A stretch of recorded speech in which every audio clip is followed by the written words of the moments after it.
وحشني قوي والله، نفسي اشوفك جدا. عادل نزل، البس بقى وتعالى، انا مستنياك ما تتأخرش قبل ما عادل يجي ويشوفك، تبقى مصيبة.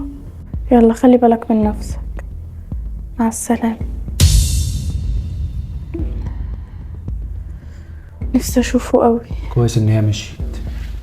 بقى انت يا دينا بتخونينا انا، والله لو اوريكي. انا لازم ما اروحش اقول لها ان هي بتخوني دلوقتي، واعمل نفسي ان انا هتدارى في اي مكان وهشوف هو مين اللي هيجي ده.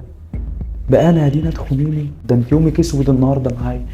انا هخش الدولاب ده لحد ما اتاكد هو مين، بس يا رب ما تشوفني. بس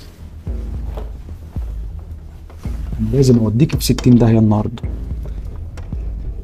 نورتني والله، انت كنت وحشني قوي. وحشتني يا دينا.